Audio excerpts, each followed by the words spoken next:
My name's and I've just completed my first week of work after about a year off after brain surgery. So my story is that I had brain surgery 3 months in hospital, which was very challenging, and then I completed my MBA, returned to work, did about 4.5 months, realised I was really struggling, unfortunately, and it was very challenging to juggle multiple priorities, meaning that I took a year off unpaid leave to better focus on my rehabilitation and myself, and I've done that. Now this is week 1 completed. Very proud and very happy because obviously working is challenging for anyone, but particularly in my situation I found it very, very illuminating to realise how different people have different requirements. The whole experience has been incredibly character building for me, and also enlightening as to what others must experience. One of the biggest takeaways is simply that it's fantastic that we've improved our awareness of, say, wheelchairs or physical disabilities and limitations or challenges that go with that. Hence there are disabled toilets, hence there are ramps, hence there are a lot of accommodations for particular requirements beyond the standard. So I'd also like to see that develop for mental illness and mental challenges that you can't necessarily see. So for instance, I have a brain injury from the brain surgery, and that will remain for my entire life.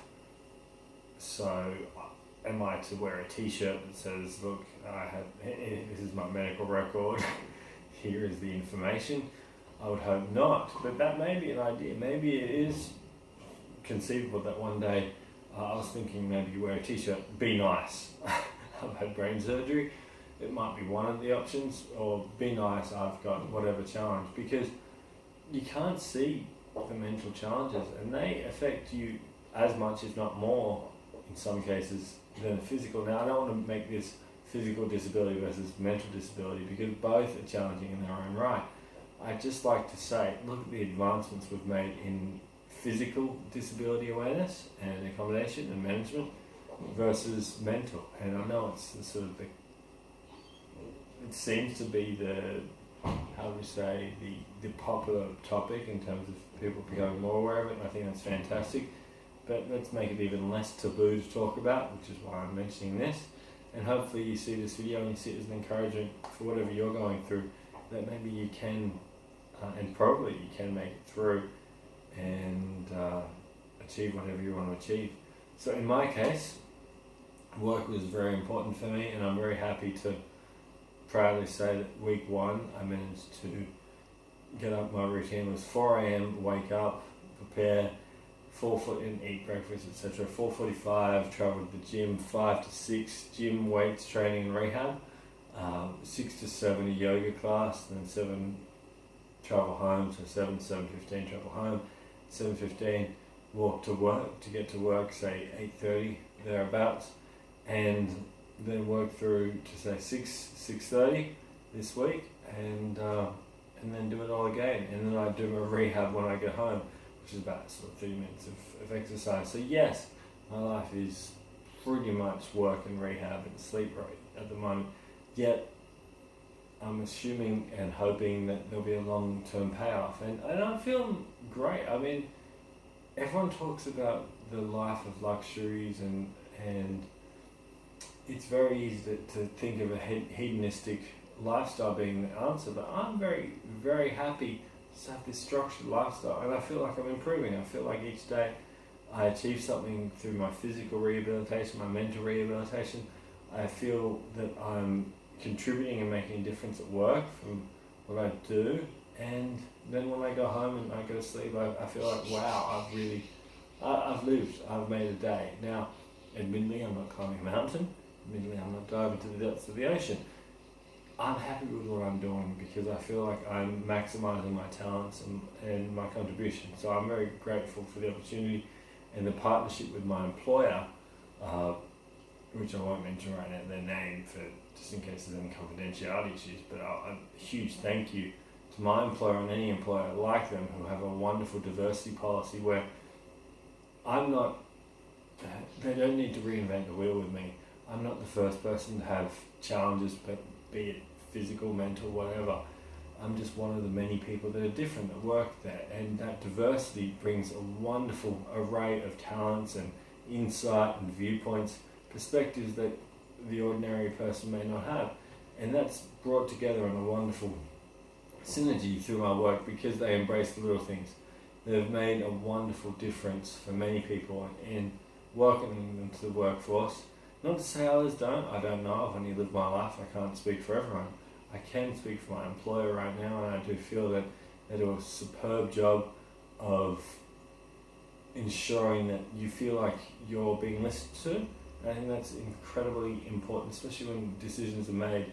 You may not be the decision maker, although I feel it's imperative for decision makers to consider, at the very least, consider and hear constituents' viewpoints, because we all make up the company. Ultimately, if the company rises or doesn't, we all feel it in a very different way, and especially when the economic challenges in front of us are very, very pressing, and it's very easy to see many jobs are being lost. You can't control certain things, but if I lose my job, and I pray I don't, at least I know I've done everything I can, and at least I know that I felt listened to in terms of decisions being made. Now, I'm not obviously at that decision, like at the bigger decision making levels that are above you, regardless of where you are. I mean, even the CEO has a board, etc., etc. Board has shareholders and so on and so forth. If the decision is being made above you, it's just wonderful to know that at least you put everything on the table that you could, at least it was considered, and we don't have all the information that that next level would have. So based on our information, we might do X, but hey, if we had the same amount of information as that next level, we'd probably do what they do. So I think that's important to remember, but I do want to really, really thank my employer for the week and for all those people that were very generous and kind by just taking the time. It wasn't anything special. I mean, they probably laughed at my jokes that weren't so funny, which is appreciated. I always like that, because look, I'm trying, and I think that that's what's great about my workplace is they recognise that they see the effort and they help me and they meet me halfway. And I think for anyone in my situation or similar, all I can ask is that you have fortune such as mine. Look, my life is definitely not roses unless you count the thorns, because I've had a lot of challenges and they seem to keep coming, unfortunately. Yet you have to focus on the positives, and I wish you in your life to focus on the positives. There's always something, and if there's no positives now, think harder. I'm sure you'll find them. I really, really think you will. I mean, I don't want to say that there's always someone worse off, because maybe there is, but it shouldn't be about comparisons or competitions. But just think about, if you're not feeling so good, think about all the bad things that you've thought about. I don't honestly really think about them, but just sort of take a mental note and diary, if you will. Diarise, write down the amount of time. It's a bit of a balance flaw, so part of my condition, as you can see. Nevertheless, no one harmed, etc., etc. So, sorry for the digression. So, maybe diarise all the times you think negative thoughts or what thoughts you're thinking, and you might be surprised to see maybe it's 80% negative or unhelpful thoughts and 20 good or less, whatever it is. Maybe it's great to document that, see what it is, and see if you can reverse it and try and equalise to begin with. So, hey, I had a bad day, this happened, 1, 2, 3, 4, 5, 6 things happen, this is why I'm very frustrated, or I think I'm feeling not so good. So let's try and counter that. What are 6 things in your life that you're really proud of, or that you'd like to happen? Try and focus on the positives, and maybe you have to map it out. How would you get to those 6 things? So right now, for me, finances are a massive challenge for me, because you spend a lot of money through brain surgery, and it's unbelievable, actually, unrelenting, because your costs go like that and your income good. So it's a real area of improvement for me right now. And I've had some misfortune with my share. I invested in Dick Smith's shares. They've gone into voluntary administration, so the likely result will be that their shares will be deemed worthless. So that hurts me a lot. And I can think about all that negativity all day, all night as well. Although, what help would that do? I can't control what's happening out there. I did what I did on the information I had. I did my best. It's a very challenging situation. I did my best, and so I'll continue to try and balance out that negativity of which I can't control with what I can control. Going to work, earning a paycheck, doing my best, and even that I can't control if there are some redundancies or further job cuts in my industry. But I do what I can, and focusing on the negatives of, oh my god, what will I eat if there are job losses, doesn't put any food on the table, and probably inhibits my ability, or hampers my ability to actually earn my income, because if I'm thinking of all these other things, I'm probably distracted at work, I'm not doing my best. So for me, I'm trying to really focus on what's in front of me, understand my challenges and manage those, just like anyone else. Physically, I'm not as fast, particularly with my left side, as I used to be. Nevertheless, I'm not trying to play tennis, and I'm not trying to be a professional dancer or mime artist, so that would be cool. I have to use this, and this is still working great.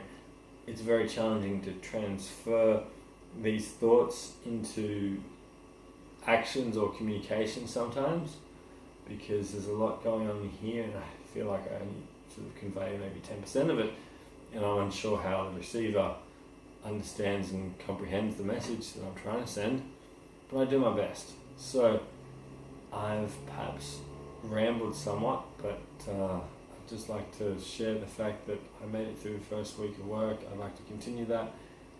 I didn't think it was possible many times, but yeah, it is, it's done, and I wish you all the best in what you're doing. And if you think it's really tough or impossible at whatever time, I recommend that just do it, see how you feel at the end. You'd be very surprised at what you can do. It's amazing. Thank you.